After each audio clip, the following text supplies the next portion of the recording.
How to fix this PC must support secure boot. So this PC must support secure boot error appears when installing or upgrading to Windows 11 because secure boot is disabled in BIOS or UEFI, or your hardware does not support it. So to fix it, you need to enable secure boot in BIOS or UEFI settings. So check on the current boot mode, press on Win R on your keyboard, and then from here enter msinfo32.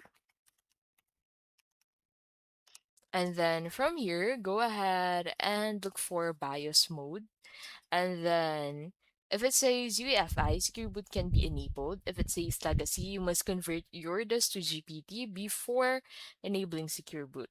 So enable Secure Boot in BIOS or UEFI.